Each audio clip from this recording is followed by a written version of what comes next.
All right, mister, what do you think you're doing?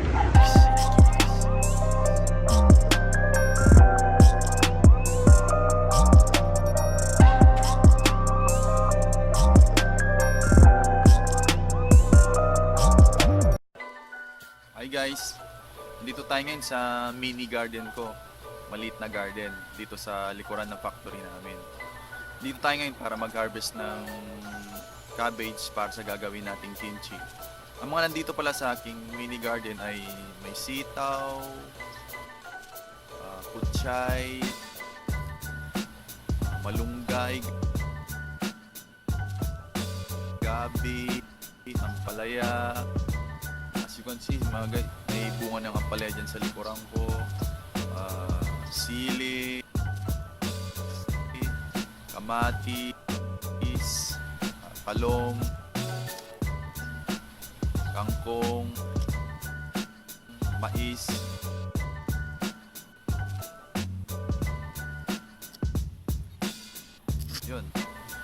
Yun ang nandito sa tanim ko dito sa aking mini garden. So ngayon mag-aani tayo ng cabbage para sa kimchi vlog natin. Tsaka sili na rin, tsaka dahon ng onion leaves. Ayun. And guys, anin tayo.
Finally, na-harvest na natin yung cabbage natin.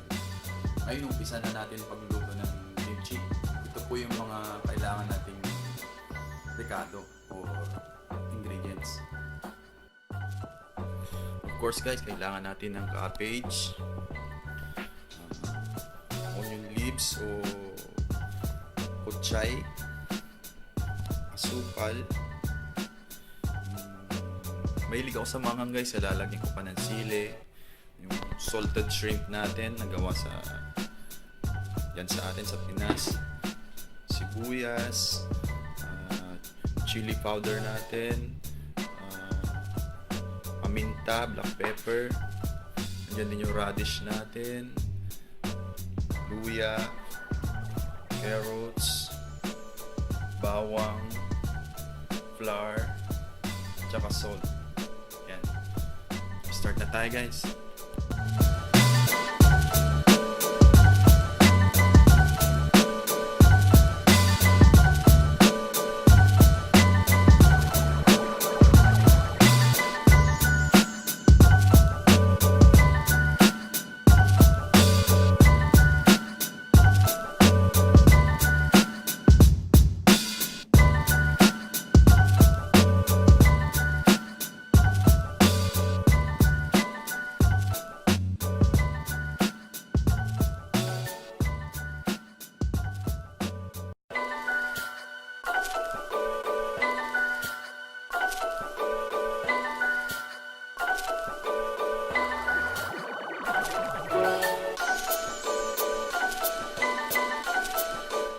Okay, first thing to do guys, kakat natin in half yung cabbage natin pagkatapos natin tanggalin yung mga magulang na dahon niya, old leaves.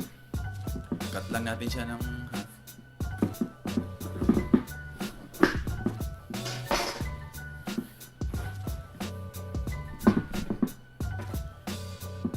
half fully guys.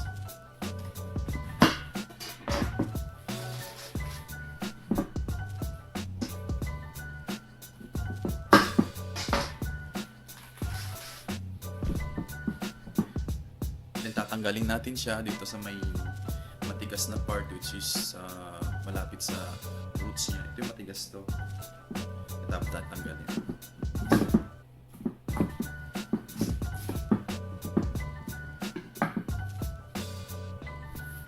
Then hiwain na natin siya guys ng bite size.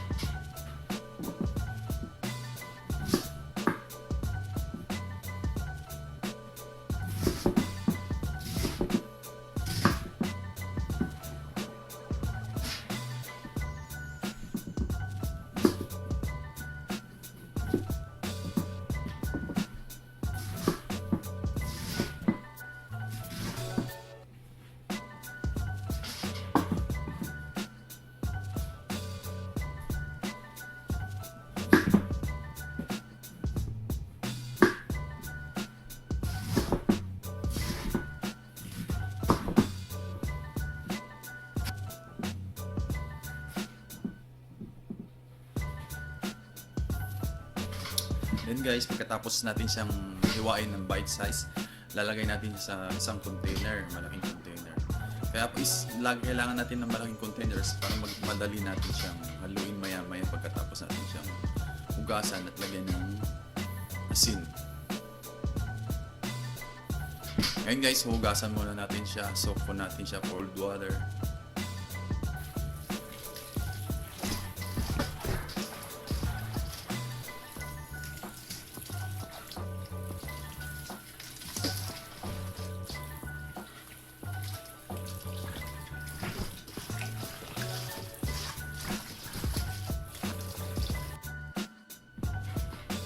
Ngayon guys, pagkatapos natin siya mahugasan at ma-rinse, higaan natin siya.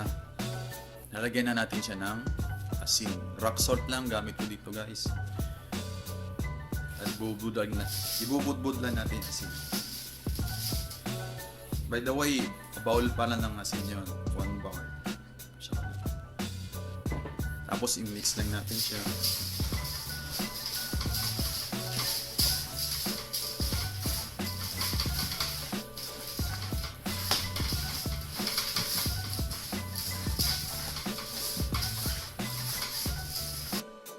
Guys, set aside muna natin siya. Gagawin na natin yung sauce ng ating kimchi.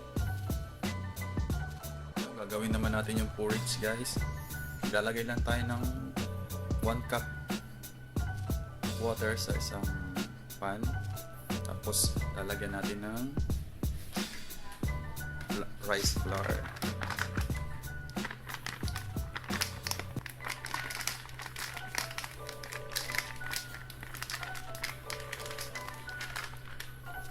Then continuous lang paghalo guys para ma-dissolve yung rice flour natin.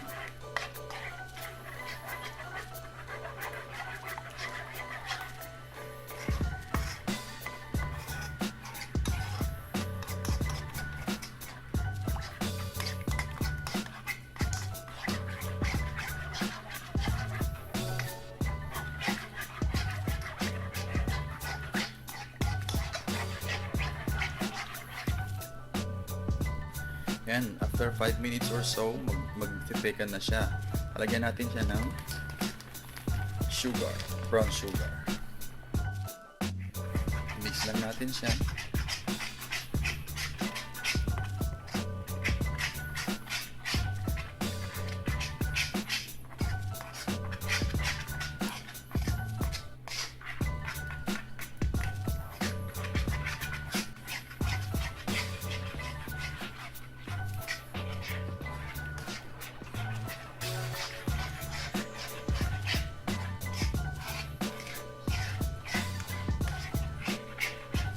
And finally, luto na siya guys.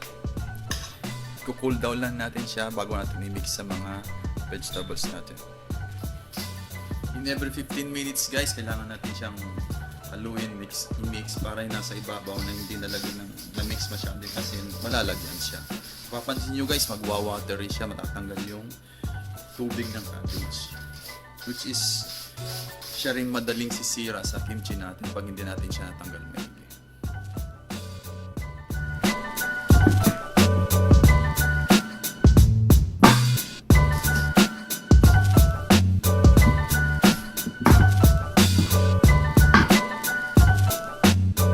Then after 30 minutes of soaking guys sa salt water, babanlawan na natin siya. Mga 3 beses natin siyang babanlawan.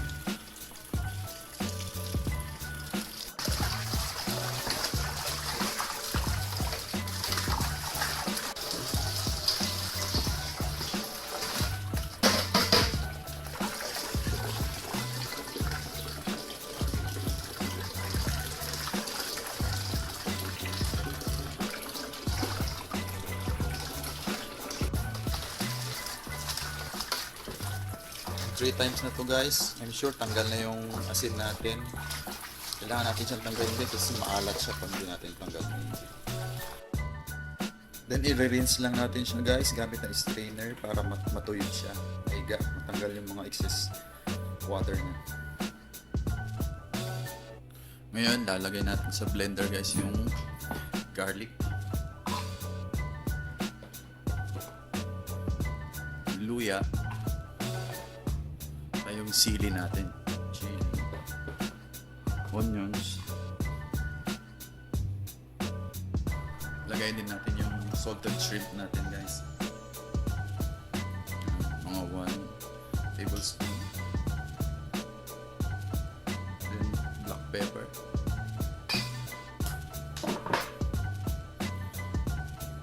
pepper flakes natin,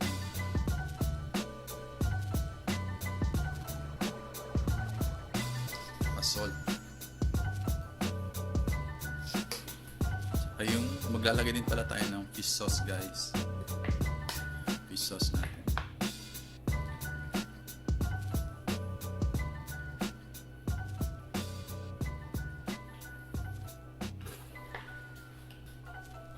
Then blend lang natin siya.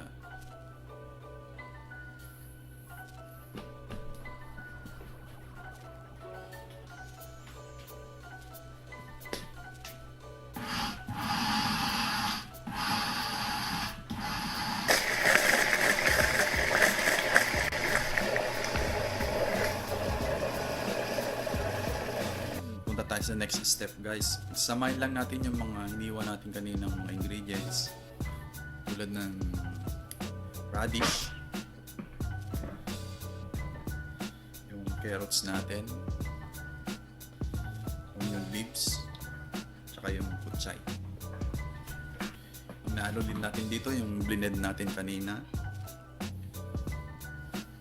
na onions, garlic, chili, tsaka fish sauce.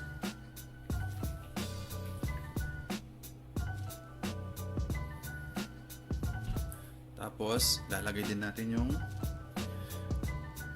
dinisolve natin na rice flour kanina tsaka sugar. Ito na siya guys, malamig na siya.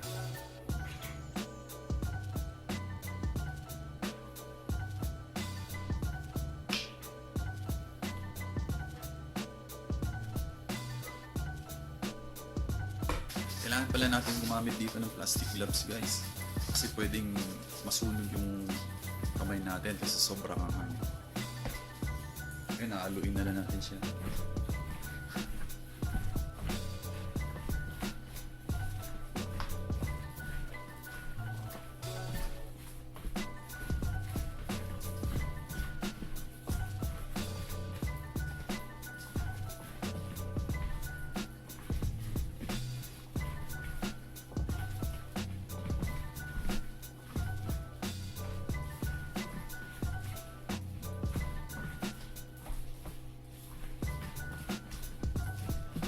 Lastly this time yung cabbage natin na rinse na siya maigi kasi kanina pa natin siya nilagay sa strainer.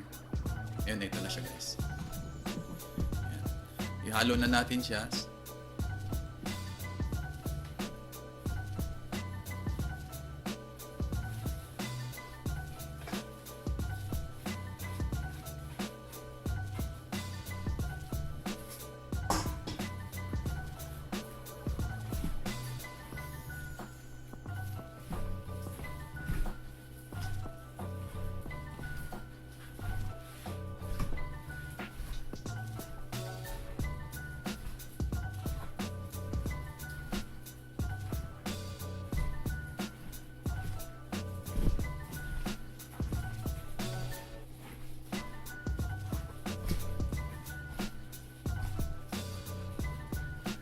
Ganda ng kulay niya, guys.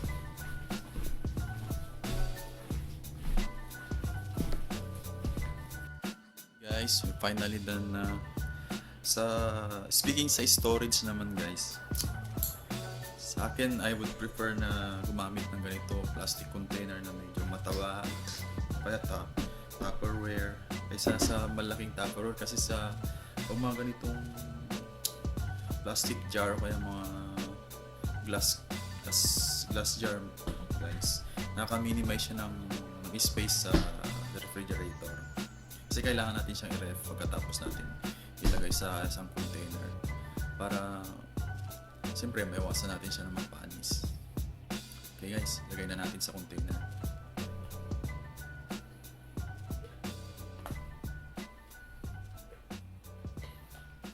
Kailangan natin siyang sinsinin.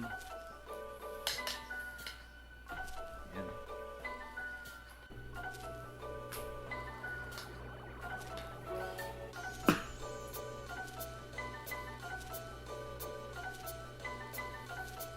Okay. Yan, takpan lang natin siya, guys. Tapos, lagay natin siya sa ref. Sa parting chiller lang. Okay.